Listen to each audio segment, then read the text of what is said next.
Boa noite, irmãos. Eu saúdo a todos com a graça e a paz do Senhor Jesus. Bom estarmos aqui. O Senhor está chamando a igreja. O Senhor está chamando a igreja à santidade, à santificação. E ser santo é estar na presença do Senhor, da forma como o Senhor ordena. O Senhor está chamando a sua igreja. No chamado do Senhor, nós nos reunimos com os irmãos que estão aqui presencialmente, nos reunimos com os irmãos que nos acompanham. E eu gostaria de mandar um recado para a membresia da igreja.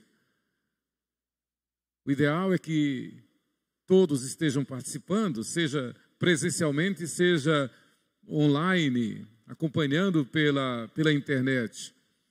Mas nós percebemos que é um número pequeno de irmãos que está acompanhando. Vamos imaginar que os irmãos que vêm aos domingos também participem do culto de oração, deste momento de oração, seja presencialmente, seja virtualmente. Nós precisamos orar. É uma ordem do Senhor, é um chamado do Senhor. Durante toda a história de Deus com o seu povo, desde o Éden, nós vemos e aprendemos pela história a dificuldade que o povo chamado por Deus tem de honrar ao Senhor, de ser fiel ao Senhor. Daí o imperativo da oração. E é sobre esse tema que eu quero falar nesta noite, saudando mais uma vez a todos os que estão aqui, os que estão nos acompanhando pela internet, saudando com a paz do Senhor. Eu convido a todos que abramos o texto sagrado, a palavra de Deus, no livro de Esther, no capítulo 4 e o versículo 16. Os irmãos que estão presentes, vamos ficar de pé para a leitura da palavra de Deus. Esther, capítulo 4, versículo 16. Obrigado, Lucas. Esther 4, 16. Vamos ler todos juntos? A uma só voz. Vai, ajunta todos os judeus que se acharem em Susã e jejuai por mim, e não comais, nem bebais por 3 dias, nem de noite, nem de dia. Eu e as minhas servas também jejuaremos. Depois irei ter com o rei, ainda que é contra a lei. Se perecer, pereci. Amém. Vamos orar? Amado Deus e eterno Pai, Senhor da história, único digno de ser louvado, venerado, adorado, exaltado, cultuado, porque só o Senhor é digno, porque só o Senhor é Deus, de eternidade a eternidade. O Senhor que criou o universo, o mundo e os que nele habitam, que do nada chamou à existência tudo que existe, que tem as chaves do céu e do inferno, da vida e da morte, que tem o domínio sobre o bem e sobre o mal. Louvado seja o teu nome, Pai. Graças te damos pela tua soberania, pela tua perfeição, pela tua santidade, pela tua justiça perfeita. Graças te damos pela tua palavra. Graças te damos pelo privilégio que tu nos dás e a todos os que creem de gozarem de intimidade com o Senhor. Graças te damos, Senhor, porque tu nos chamas a termos intimidade com o Senhor. Pedimos a tua bênção e que tu fales conosco por esta palavra que foi lida em nome de Jesus. Amém. Podeis sentar, queridos. Você que está em casa, continue conosco, mantenha a Bíblia aberta. Lembrando sempre o tema da nossa igreja para este ano: seguir a paz com todos e a santificação, sem a qual ninguém verá o Senhor. E eu não tenho dúvida que este tema não é aleatório, esse tema é proposital e proposto pelo Espírito Santo. A maior carência da igreja em todo o tempo é de santidade. Deus, na verdade, revela-se a nós para que nós gozemos da sua santidade em santificação conosco. O Senhor enviou o Espírito Santo exatamente para gerar em nós santidade. É Ele quem nos santifica. Segui a paz com todos e a santificação, sem a qual ninguém verá o Senhor. Hebreus 12, 14. E o subtema deste mês de julho é santificai-vos, Igreja de Deus. Baseado no versículo de Efésios 5, nos versículos de Efésios 5, 25 e 26. Maridos, amai vossa mulher, como também Cristo amou a igreja e a si mesmo se entregou por ela, para que a santificasse, tendo-a purificado por meio da lavagem de água pela palavra. Que Paulo está falando à igreja em Éfeso, e serve-se da ilustração do exemplo do relacionamento entre marido e mulher, é que como o Senhor santifica a igreja, o Senhor quer que nós, os maridos, cuidemos da esposa, da nossa esposa, das nossas esposas. E da mesma forma que nós aprendemos com o Senhor como Ele santifica a igreja, nós devemos viver a vida comum no lar em santidade. Louvado seja Deus. O texto que nós vamos meditar nesta noite é este que nós lemos, Esther 4,16. Vai, ajunta todos os judeus que se acharem em Suzã e jejuai por mim, e não comais nem bebais por 3 dias, nem de noite nem de dia. Eu e as minhas servas também jejuaremos. Depois irei ter com o rei, ainda que é contra a lei. Se perecer, pereci. Queridos, eu quero meditar então sobre este tema. A oração nos aproxima de Deus. Uma das maiores expressões de todos os tempos, e não poderia ser diferente, nós a encontramos na Bíblia Sagrada, é denominada de o convite da graça. Está em Isaías capítulo 1, versículo 19. Quando diz, se quiserdes e me ouvirdes, comereis o melhor desta terra. É o convite da graça, é o chamado de Deus pela sua graça, para que nós andemos na sua presença, e andando na sua presença, gozemos de sua intimidade, e gozando da intimidade com Deus, sejamos sim mais do que vencedores. É o que o Espírito Santo fala através de Isaías, neste texto que é conhecido como o convite da graça. Se quiserdes e me ouvirdes, comereis o melhor desta terra. É a proposta de Deus para o seu povo, é a proposta de Deus desde o Éden, desde que ensinou a Adão, a Abel a cultuá-lo, ensinou a Caim, Caim desobedeceu. Mas a maneira como Abel aprendeu a adorar a Deus, Caim também aprendeu.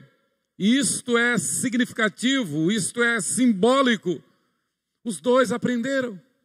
Da mesma forma que o Senhor Jesus nos informa, nos esclarece de que no meio da igreja tem trigo e tem joio. Caim participou da mesma escola que Abel. Caim teve o mesmo professor que Abel e que Adão, seu pai. Abel aprendeu a lição. Caim não aprendeu a lição. Queridos, este texto que nós temos lido do livro de Esther nos traz lições tremendas, preciosas. Israel esteve por 70 anos no cativeiro babilônico, e esteve no cativeiro babilônico exatamente por desobedecer a Deus. Uma desobediência semelhante à de Caim. Aquela de Caim não teve esperança para ele, não teve salvação para ele. Ele terminou blasfemando contra o Espírito Santo. A transgressão de Israel no século VII, século VI antes de Cristo, essa transgressão que vinha sendo avisada por Deus através dos profetas, geraria em Israel agora o reino de Judá, as 2 tribos com capital em Jerusalém, Judá e Benjamim. As 10 tribos do norte, 200 anos antes, já haviam sido levadas para a dispersão por causa da desobediência. Israel permanecia, Israel prevalecia no chamado Reino do Sul, com apenas agora 2 tribos, a de Judá e a de Benjamim, capital Jerusalém. Mas da mesma forma que a sua irmã do norte, como diz a Bíblia, o Reino do Sul também transgrediu. E o Senhor então decretou uma disciplina de 70 anos no cativeiro egípcio, no cativeiro babilônico, desculpe. E o reino de Judá então é levado para o cativeiro babilônico, onde passa 70 anos. Então faz-nos lembrar do cativeiro figuras como a de Daniel, Ananias, Misael e Azarias. Lá na Babilônia, o livro de Daniel retrata parte daquela época. O povo de Deus lá no cativeiro babilônico. Um restante ficara na terra que se tornara monturo, que se tornara em desolação, e que fora queimada Jerusalém, o templo fora destruído, queimado. Um restante do povo ficou lá. Israel passa 70 anos no cativeiro, conforme Deus houvera prometido, Israel volta para a sua terra, sob o comando de Zorobabel, Esdras, Neemias. E nesse interregno entre o século V e entre o século VI e o século V, entre os anos 500 e 450, quando Neemias já voltou para a sua terra, já foi para a sua terra, porque ele nasceu no cativeiro, ele volta para a terra de seus pais, para Jerusalém, sob a ordem do rei, para reconstruir os muros da cidade. Neste ínterim, neste interregno, neste período, nessa época, ocorre o episódio retratado no livro de Esther. Esther é filha de hebreus, nascida lá no cativeiro, assim como seu primo padrasto Mordecai. Eles estão lá no cativeiro. O império da Pérsia, o maior império do mundo de então, dominando mais de 120 províncias, desde a Ásia até a África. Era a única potência mundial daquela época. Nós conhecemos o episódio que a rainha Vasti não aceitou uma ordem, um decreto do seu marido, do rei Assuero. Por conta disso, ele promove um tipo de concurso e é eleita a Esther para ser a sua rainha. Resumindo a história longa, Esther então agora é a rainha. Ela não se identifica obedecendo ordens sábias do seu primo padrasto Mordecai. Ela não se identifica lá no palácio, ela não se identifica lá diante do rei, ela está ali e fora escolhida pelo rei Assuero para ser a substituta da rainha Vasti, a sua nova esposa, a nova rainha da Pérsia. Ela está lá. Nesse contexto, ocorre o episódio do Amã, um homem extremamente vaidoso, egoísta, presunçoso, arrogante, como só ia acontecer normalmente com líderes que não temem a Deus. Verdadeiros autocratas, verdadeiros ditadores. Embora não fosse dele o reino, ele fosse apenas um ministro do rei Assuero, mas pela vaidade, pelo orgulho, pela soberba. E é bom lembrar, a Bíblia diz em Provérbios que a soberba precede a ruína e a altivez do espírito a queda. Indistintamente, independente de quem quer que seja, independente da crença, independente do credo, independente da sua árvore genealógica, a soberba precede a ruína, a altivez do espírito a queda. Isso acontece com qualquer um. Por isso que a Bíblia manda, a Bíblia ensina, a Bíblia diz que o homem que é sábio é aquele que teme a Deus. E o homem que pode, que deve e consegue seguir a Jesus é aquele que nega-se a si mesmo. É aquele que nega-se a si mesmo. Então, Amã é o exemplo da presunção, da soberba, do orgulho, da vaidade, da tirania. E ele consegue de tal forma bajular o rei, ele consegue de tal forma criar uma estratagema politiqueiro que consegue diante do rei aquilo que ele quer. E ele é tido, ele é reconhecido como um Deus naquele reino idólatra, pagão, sem Deus, incrédulo. E ele consegue fazer um decreto para que todas as pessoas, todos os súditos do rei se dobrem, se ajoelhem diante dele quando ele passar. Este é o pano de fundo da história, é o contexto do nosso texto básico. E as pessoas simplesmente, naturalmente, elas se ajoelham, elas se dobram diante daquela autoridade. Para eles não haveria problema. Mas, a exemplo de Ananias, Misael e Azarias, que receberam os nomes babilônicos de Sadraque, Mesaque e Abednego, que não se dobraram, não se ajoelharam diante da estátua de Nabucodonosor, Mordecai, alguns anos, algumas décadas depois dos 3 amigos de Daniel, Mordecai mantém a fé no Deus único e verdadeiro, o Deus de Israel, o Deus de Abraão, o Deus de Isaque, o Deus de Jacó. Mordecai não se dobra diante daquele tirano, nem se dobraria diante de homem algum, nem de ídolo algum, nem de imagem de escultura alguma.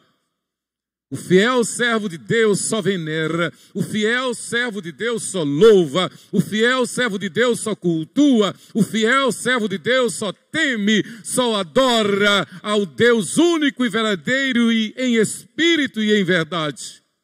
Nós não nos dobramos diante de nada nem de ninguém. Ainda que queiram tirar a nossa vida, como Esther, nós estamos prontos a dizer, se quiser matar, mate. Se perecer, pereci. Mas nós não vamos nos dobrar a ídolo nenhum.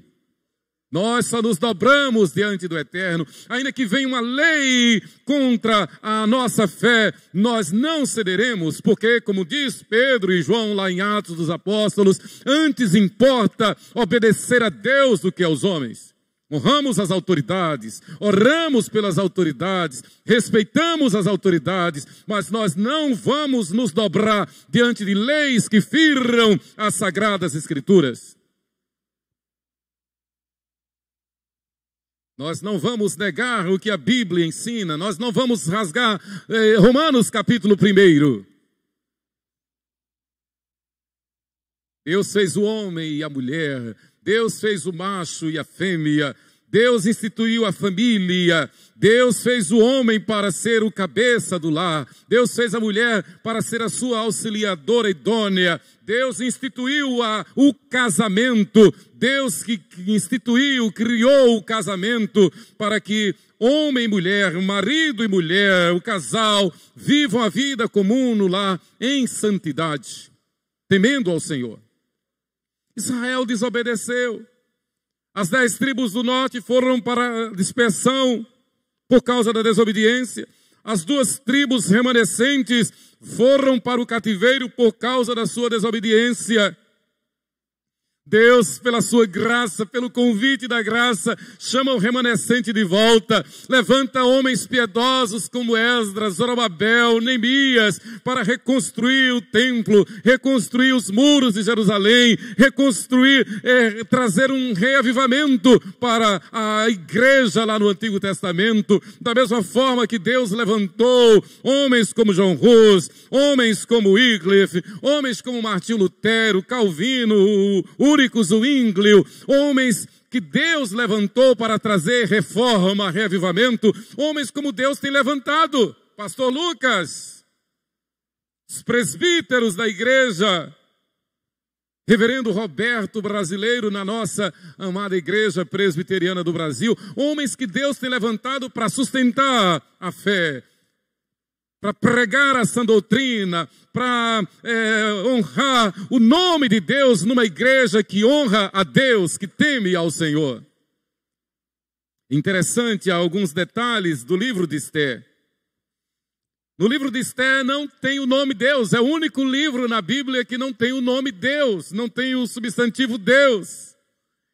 E é interessante que houve uma luta, houve uma peleja renhida, tremenda, tanto dos rabinos como dos reformadores, em relação à canonicidade do livro de Esther.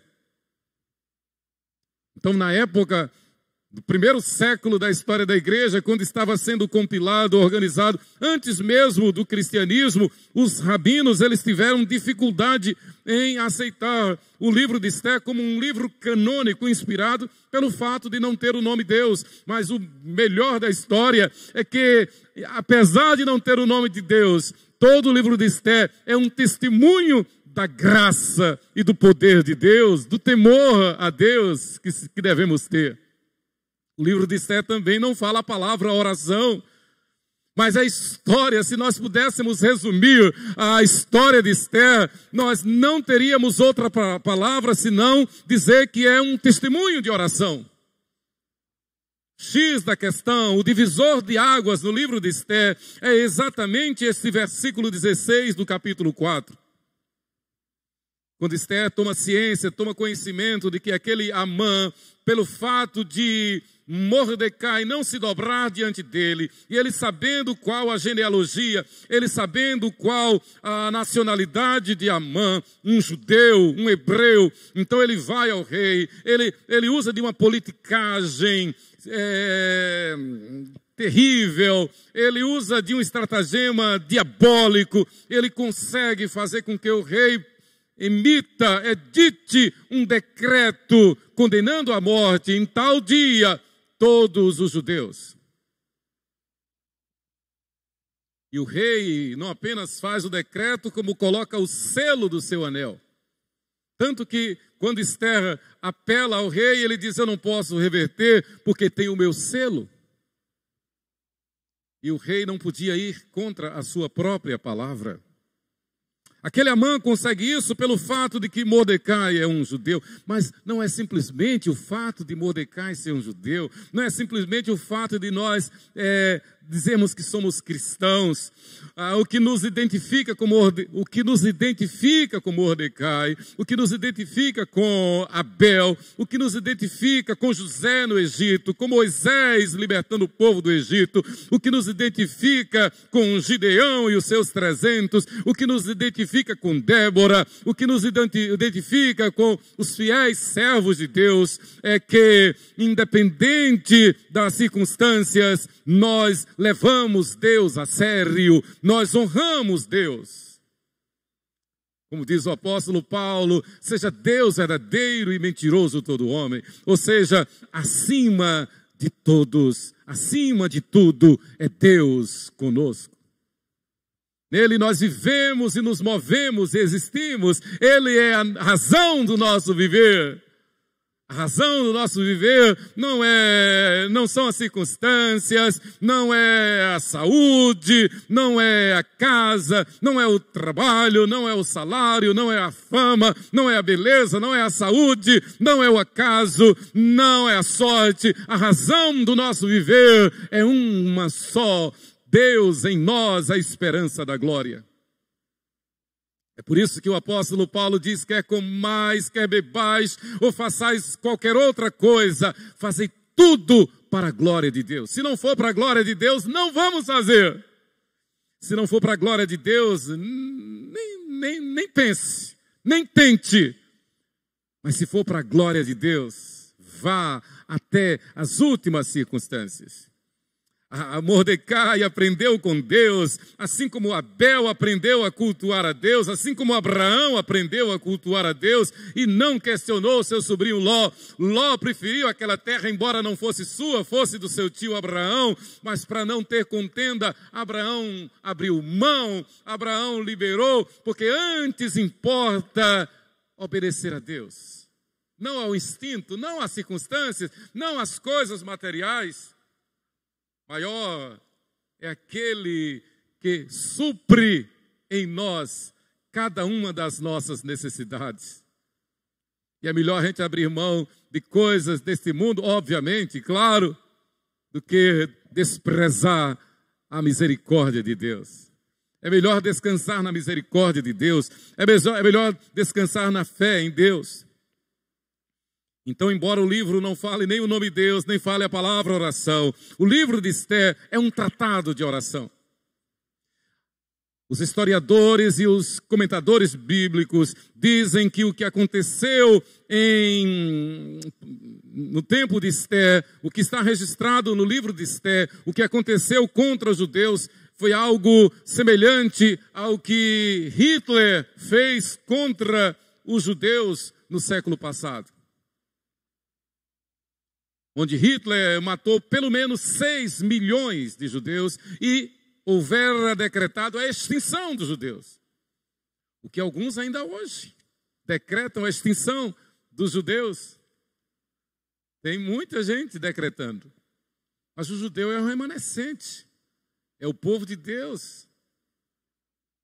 A Bíblia registra vários episódios de intentos contra os judeus. Mas se os judeus tivessem sido extintos, segundo o capricho de Amã, se os judeus tivessem sido extintos, nós não teríamos recebido Jesus. Esse povo tinha que ser preservado. Esse povo tinha que ser defendido. Deus entra com a sua graça, com a sua misericórdia.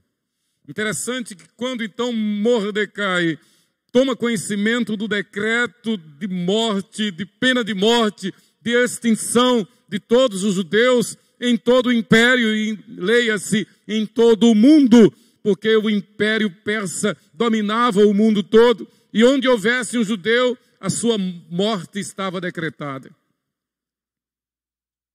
No primeiro momento, Mordecai pede a Esther que interceda junto ao rei. Esther simplesmente responde. Ela diz, ora, versículo 11, todos os servos do rei e o povo das províncias do rei sabem que para qualquer homem ou mulher que sem ser chamado entrar no pátio interior para avistar-se com o rei, não há senão uma sentença. Qual? A pena de morte. Então a gente tem que ter cuidado para não ceder nada, ainda que a ameaça seja de morte contra nós. Se for algo que venha contra a nossa fé, contra a nossa consciência, não cedamos. Então Esther responde ao seu tio, ao seu primo padrasto, e diz, olha, só há uma sentença para quem avistar-se com o rei sem ter sido chamado. É a sentença de morte. Salvo se o rei estender para ele o cetro de ouro, para que viva. E eu, nesses 30 dias, não fui chamada para entrar ao rei. Ou seja, eu não posso. Se eu entrar ao rei sem haver sido chamada, só tem uma resposta. Pena de morte para mim. É uma lei. Então lhes disse Mordecai aos emissários que respondessem a Esther. Não imagines que resposta Mordecai dá. Eu amo essa resposta. Versículo 13 de Esther, capítulo 4. Não imagines que por estares na casa do rei, só tu escaparás entre todos os judeus. Porque se de todo te calares agora, de outra parte se levantará para os judeus socorro e livramento, mas tu e a casa de teu pai perecereis. E quem sabe se para conjuntura como esta é que fosse levada a rainha. Mordecai responde com um questionamento. Mordecai responde com um chamado à ordem. Esther, preste atenção. Você não está aí por acaso. Você não está aí por sorte, nem coincidência, nem por mérito teu. E o que eu acho mais belo no texto de Esther, no livro de Esther, é que não precisa falar o nome de Deus. Está claro. Está subentendido. Então, quando você pensa em fazer algo, em fazer aquilo, você não precisa imaginar que há uma câmera te filmando, porque Deus é onipresente, Ele está em todo lugar. Quando você pensa que está sozinho, você não está, Deus está presente, Deus está vendo. Deus está vendo como nós manejamos o nosso salário, o nosso dinheiro. Deus está vendo se nós somos fiéis nos dízimos e nas ofertas. Deus está vendo se nós somos fiéis como soldados de Cristo aqui na terra. A Bíblia diz que nós somos soldados de Cristo, embaixadores de Cristo, o bom perfume de Cristo, as cartas vivas de Cristo. A Bíblia diz que nós somos a noiva de Cristo, o corpo vivo de Cristo aqui na terra. Então, o nosso viver, o nosso andar, o nosso existir tem que ser 100% para refletir a glória de Deus, a santidade de Deus, e não precisa falar o nome de Deus. Não precisa sair dizendo, não precisa de um megafone, não precisa de um crachá, basta viver. É a figura perfeita que faz o apóstolo Paulo. Nós somos cartas vivas de Cristo, nós somos o bom perfume de Cristo. Óbvio, onde a gente passa vai exalar o amor de Cristo. Quem quer que nos veja, quem quer que olhe para nós, vai ler em nossa vida a presença, a graça, o evangelho de nosso Senhor Jesus Cristo. Esther não havia percebido até que Mordecai lhe dá essa resposta. Então disse Esther que respondessem a Mordecai: vai, ajunta todos os judeus. Mordecai, com certeza movido pelo Espírito de Deus, pelo Espírito Santo, dá essa palavra autoritativa como uma boa pregação. Essa pregação que fala ao nosso coração. Não é essa pregação simplesmente que nos deixa confortáveis.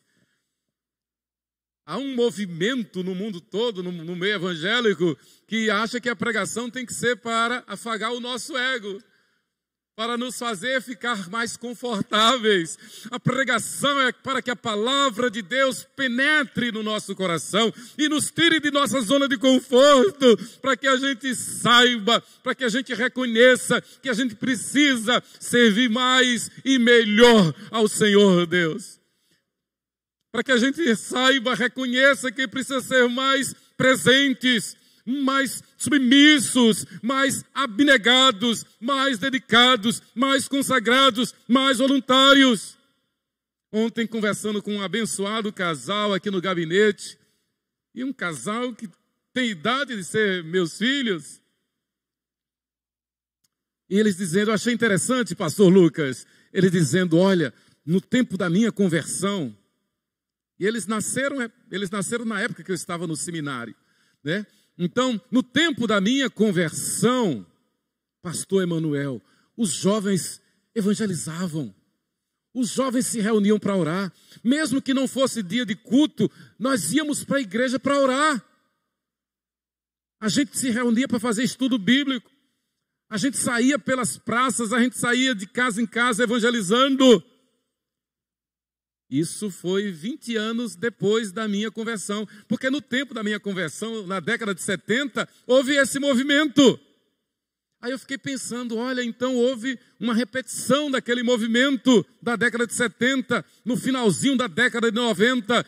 Então isso despertou em mim, presbítero Cláudio, a necessidade de nós nos consagrarmos, de nós orarmos mais, para que haja um novo avivamento, como houve na década de 70, na década de 90, que haja agora na década de 2020, um novo avivamento, que jovens se disponham, que jovens queiram ver o crescimento da igreja, submeter-se ao Senhor, que estejam na igreja não para ganhar um pirulito, não para ganhar uma bênção, não para ganhar um aplauso, não para ganhar um afago, mas estejam na igreja como Isaías, eis-me aqui, Senhor, usa-me a mim. O que é que tem para fazer?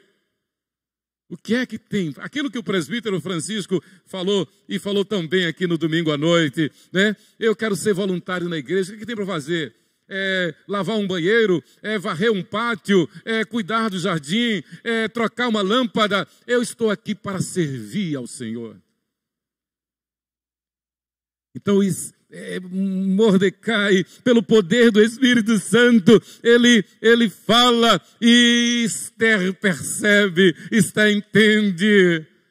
Com certeza, Esther lembra-se do que aprendera, como Timóteo que aprendera de Eunice e Lloyd, de Lloyd e Eunice, sua avó e sua mãe, as sagradas letras. Esther também aprendera do seu primo padrasto Mordecai. E como que ela se lhe descortina o véu que a impedia de ver o mover de Deus, o agir de Deus. Então esse Amã pensa que é alguma coisa, esse Amã pensa que tem todo o poder, esse Amã se acha um Deus, como muitos hoje, né? Autoridades, líderes, botam uma capa, e porque botam uma capa, ou porque botam um anel, se acham verdadeiros deuses. Outro dia, há uns anos atrás, eu estava numa reunião, e um grupo de PhDs,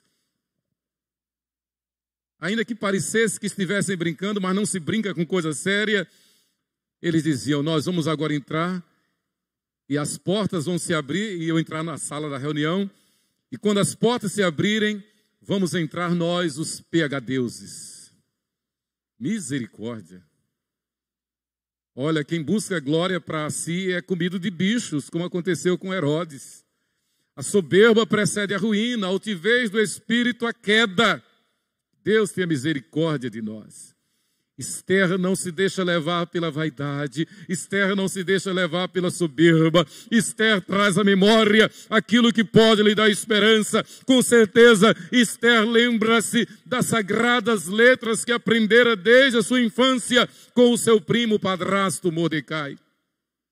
Então ela diz, olha, diga a meu padrasto Mordecai. Versículo 16, vai. Ajunta todos os judeus que se acharem em Suzã, e jejuai por mim, e não comais, nem bebais por 3 dias, nem de noite, nem de dia. Eu e as minhas servas também jejuaremos, depois irei ter com o rei, ainda que é contra a lei, ainda que esteja passiva de sofrer a pena de morte, ainda que vá desobedecer ao rei. E ninguém pode desobedecer ao rei sem que seja castigado na forma da lei. Ainda que haja uma sentença de morte contra mim, isso ela deixa claro nas últimas palavras. Ainda que é contra a lei, se perecer, pereci. E a palavra perecer lá no hebraico é morrer mesmo. Se eu morrer, morri. Mas eu vou.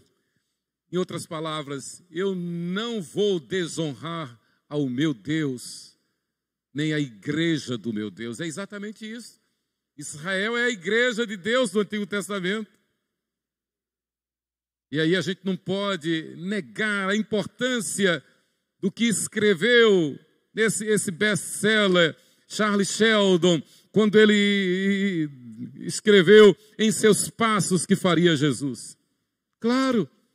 A gente tem que estar antenado, ligado, a gente tem que estar atento. Nisso aqui, o que Jesus faria? Se eu estiver verdadeiramente consciente de que Deus é Deus conosco e Ele está presente, se eu estiver honrando a onipresença, a onisciência de Deus, o que Deus pensaria do que eu vou fazer agora? O que Deus diria deste pensamento que eu estou tendo agora? Eu tenho que levar todo o meu pensamento cativo à obediência do meu Deus, do meu Cristo. Eu não tenho vontade própria. A minha vontade é rechaçada para que prevaleça em mim a vontade de Deus. O cristão fiel não pode namorar com quem pensa.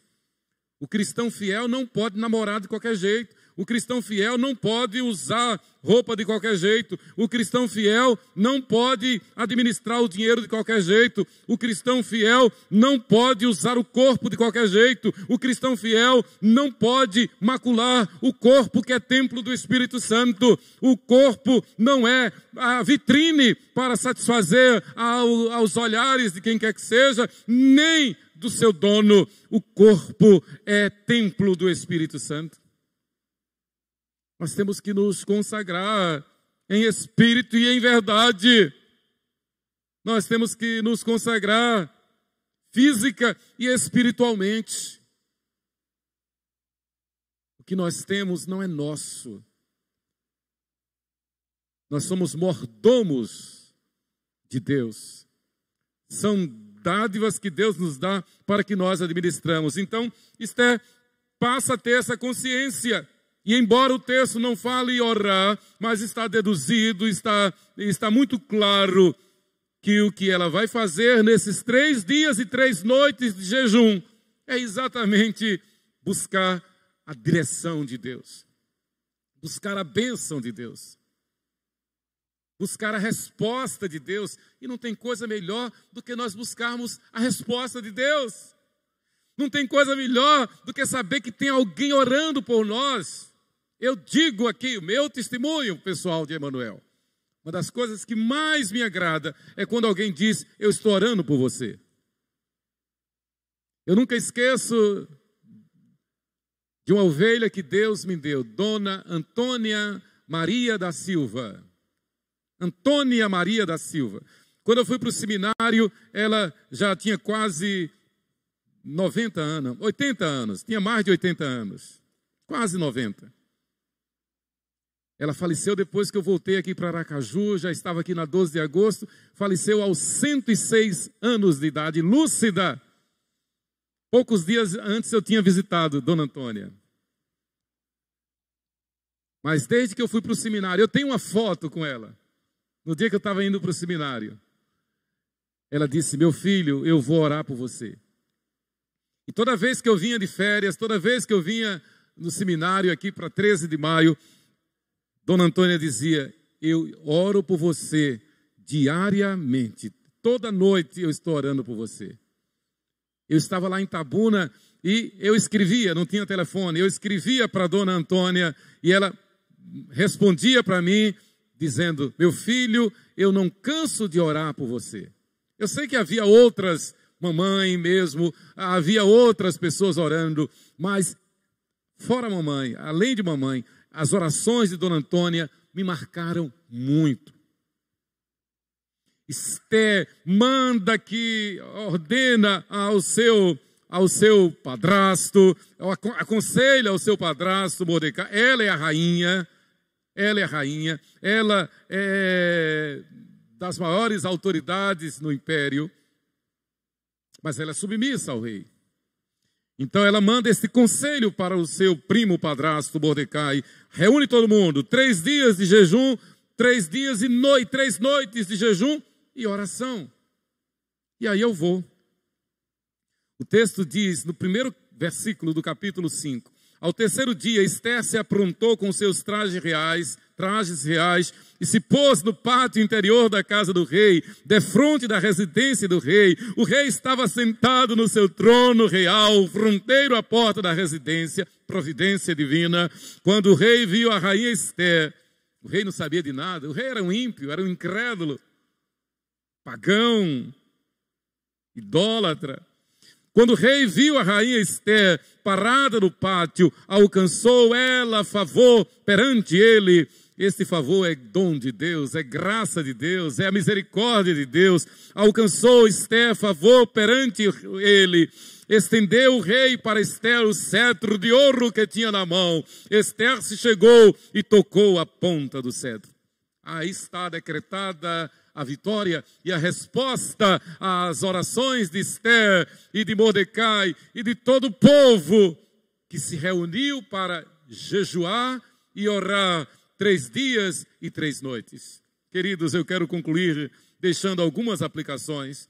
A oração nos aproxima de Deus. Em primeiro lugar, por isso, Oremos crendo, irmãos. Não oremos duvidando, oremos crendo. Se o Senhor responder sim, amém. Se o Senhor responder não, amém. Mas oremos crendo. Se a gente conhece a Deus, se a gente conhece a Bíblia, do Gênesis ao Apocalipse, a gente só vai encontrar razão, a gente só vai encontrar motivo para ter fé. E aí a Bíblia nos lembra que sem fé é impossível agradar a Deus. Oremos crendo. Esté conclamou o povo a jejuar e orar por 3 dias e 3 noites. Um tempo integral, pleno de oração. Eu quero dar um testemunho aqui. Não é fácil o tempo que a gente passa no seminário. Especialmente quando a gente fica internado. E na minha época eram 150 jovens internados lá no seminário. 150 jovens. A grande maioria dos estados mais longínquos. Naquela época só tinha o seminário de Campinas e o seminário de Recife. E o seminário de Recife estava tão bem, tão abençoado, que alunos saíam de Campinas, do seminário do Sul, saíam de Campinas e vinham para o seminário de Recife. Então, estava com a carga máxima. Fora os já casados que moravam num prédio próximo. Ali só solteiros. Então, não era fácil. Numa cidade metrópole, numa cidade como Recife, não é fácil. Jovens na faixa de 20 a 25 anos. Pastor José Apolinário, se não fosse a graça de Deus, se não fosse o meio de graça do jejum e da oração, talvez eu não tivesse sobrevivido na presença do Senhor. Mas naquela época eu quero dar esse testemunho. Então eu pude jejuar. E jejuei bastante, graças a Deus. Claro que não era só jejuar, ficar sem comer. Era jejuar para poder orar, para poder ter mais disposição para orar, para poder se aproximar mais de Deus, para poder ter mais intimidade de Deus. E Deus se agrada quando nós o buscamos. Buscar-me-eis e me achareis, quando me buscardes de todo o vosso coração. Louvado seja Deus. E quando era para apresentar os sermões de prova, então não bastava fazer o esboço, não bastava estudar, não bastava teoria, não bastava chegar lá e dar uma resposta à aula de homilética. Não bastava. É preciso ter unção, é preciso ter a graça, o poder do Espírito Santo falando ao nosso coração. Então o jejum é um dom de Deus. Esther faz isto. Um tempo integral de 3 dias e 3 noites de jejum e oração. Consciência da gravidade e ao mesmo tempo oportunidade para provar a fé no guarda de Israel. E o guarda de Israel é o Senhor dos exércitos. Essa nação é de Deus. Esther demonstra e exorta o povo a provar a sua fé no Deus de Israel. Ela tem essa consciência. Essa nação não é de Amã. Essa nação não é da Pérsia. Essa nação não é de Assuero. Essa nação não está limitada a este reino. Esta é a nação do Senhor de todo o universo. Esta é a nação do Deus de Israel. O Deus Todo-Poderoso. Humanamente seria impossível que houvesse salvação para os judeus. O decreto decretava a morte, a pena de morte para todos os judeus. Mas a Bíblia diz que nós devemos orar com fé, crendo e em nada duvidando. A Bíblia diz, é o Senhor Jesus quem diz em Mateus 21, versículo 22, e tudo quanto pedirdes em oração, crendo, recebereis. Eu não posso orar duvidando. Eu também não posso orar determinando o que eu quero, mas eu oro submisso e repito, seja qual for a resposta do Senhor, amém. Sou feliz com Jesus, sempre sou. Mas a gente deve orar crendo, Mateus 21, 22, e tudo quanto pedirdes em oração, crendo, recebereis. Eu creio em Deus.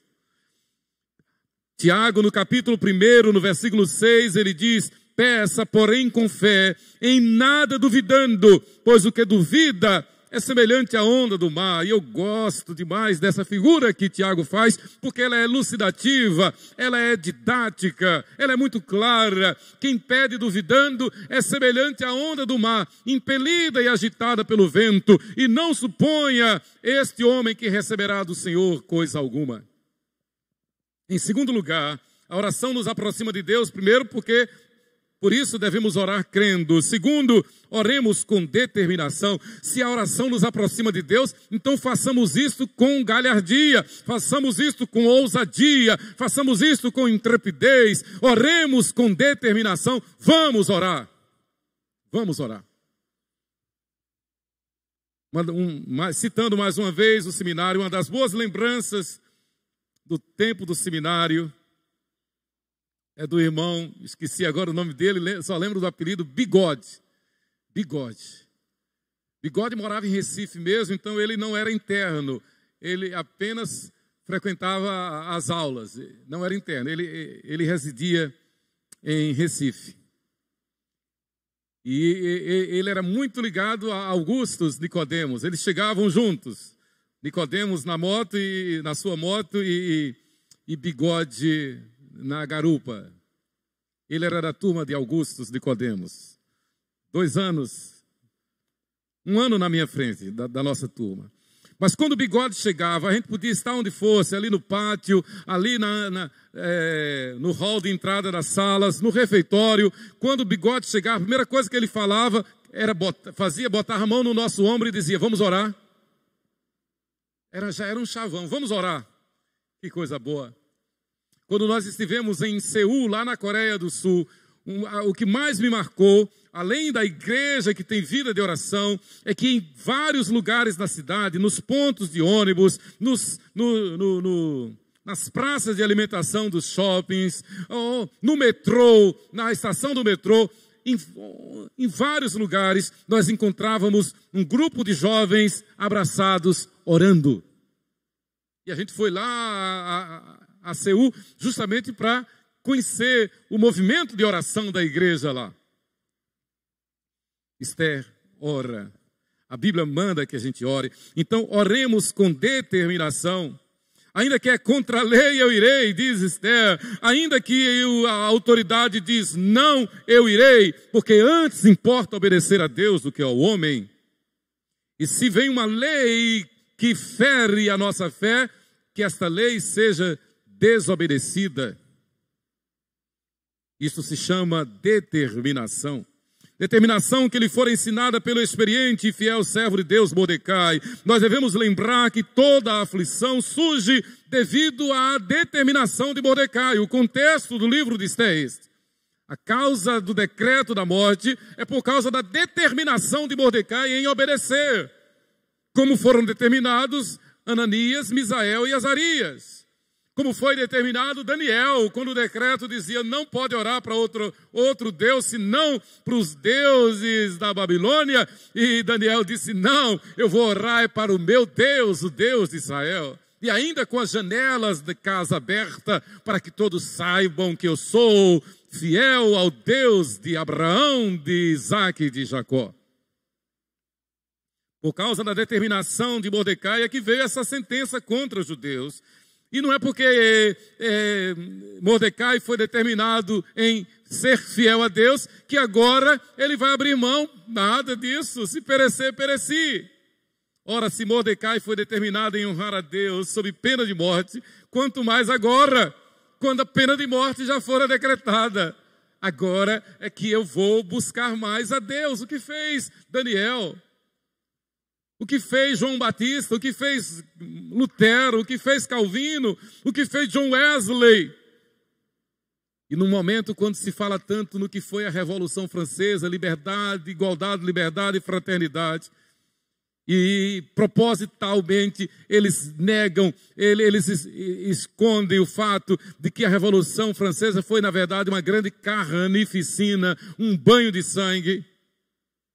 E teria acontecido o mesmo desatino, teria acontecido a mesma desgraça, a mesma tragédia no Reino Unido, na Inglaterra, se Deus não tivesse levantado um homem como John Wesley.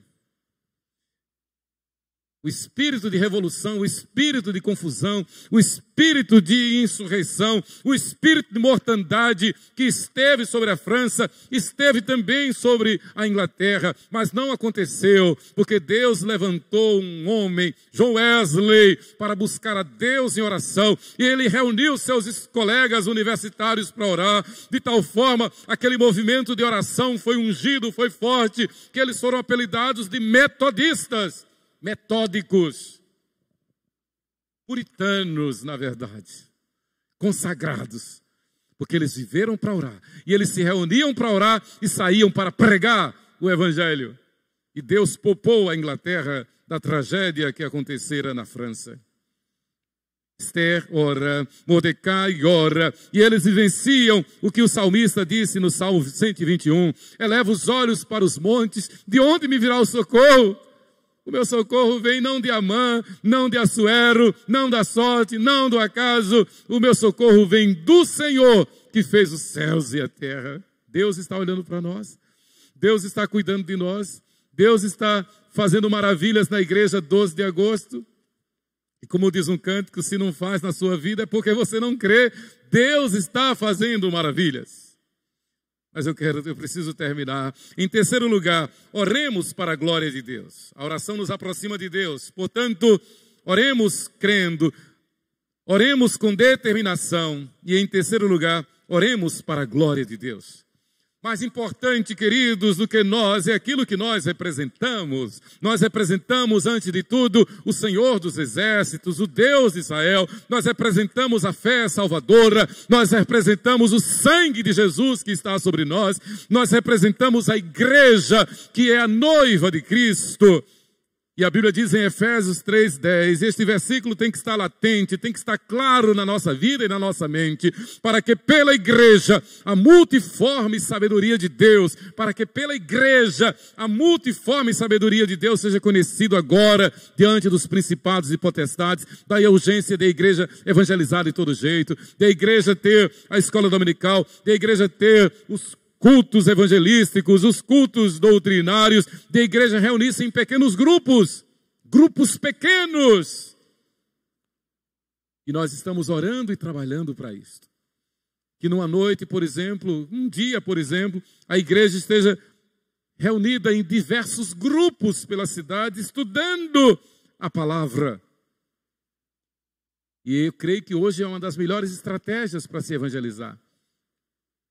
É quase impossível entrar num condomínio fechado para evangelizar alguém, você querer entrar lá. Mas se tem uma família da igreja que mora naquele condomínio, você pode fazer naquela casa, naquela residência, naquele apartamento, um núcleo de estudo bíblico. Fazer para a glória de Deus. Mordecai ensina a Esther que eles não estão naquela conjuntura por acaso, nem estão para satisfazer o seu ego, que não estão ali para satisfazer a vontade própria. Não, eles estavam ali para cumprir um propósito, que é o propósito do Criador. Nós não estamos aqui nesse tempo por acaso. Nós não passamos por um tempo chamado de pandemia por acaso. Nós estamos aqui para a glória de Deus, e Deus quer ver resplandecer em nós a glória de Deus. Que bom conversar com o nosso Alfeu, o administrador do aprisco do Carneirinho, e ele dizer, pastor, está tendo um reavivamento de movimento lá no aprisco do Carneirinho. As pessoas estão procurando, a agenda está cheia. Graças a Deus. Um despertar. Um despertar. É um braço da igreja ali para a glória de Deus. Bom ouvir o testemunho do pastor Lucas, de que o Hemopresbe foi uma bênção. Vai chegar aí o acampamento de jovens e adolescentes da nossa igreja. Louvado seja o nome do Senhor. Vem aí dia 24, 27 aqui. Que dia aqui? 23. Encontro aqui de jovens e adolescentes com o pastor Christian. Aqui, um sábado, dia 23 de julho. Um movimento de jovens e adolescentes para refletir a glória de Deus. Não é para fazer movimento. Não é para fazer movimento, não é para marcar tabela, preencher tabela, não é para preencher estatística, é para a glória de Deus. Esther, então, movida pelo Espírito Santo, ela conclamou o povo a orar e a jejuar. O povo ora e jejua e Deus opera. Deus manda o livramento. Deus muda a história, Deus dá condições ao povo judeu, ao povo hebreu de se defender. E o povo se defende, e você conhece a história. Aquele Amã que intentou contra a vida do judeu, ele é pego em flagrante pelo próprio rei. E o rei automaticamente decreta a pena de morte para o Amã. Amã houvera mandado construir uma forca para matar Mordecai. Naquela forca que ele mandara construir, ele é enforcado a mando do rei. E Mordecai assume o posto de primeiro-ministro, que era um posto desejado pelo Amã. Deus honra aqueles que o honram. Quando nós oramos, nós nos aproximamos mais de Deus. Essa história de vitória do livro de Esther é uma história de oração. É uma história de alguém que entende que a melhor coisa que se faz é se aproximar de Deus. Nós nos reunimos, nós temos um culto de oração como uma dádiva de Deus para nos aproximarmos mais de Deus. E como alguém já disse, o melhor lugar do mundo é estar no centro da vontade de Deus. E Deus quer que nós façamos isto, buscando em oração, crendo, buscando em oração determinada e buscando em oração para a glória dele. Que Deus nos abençoe. Amém.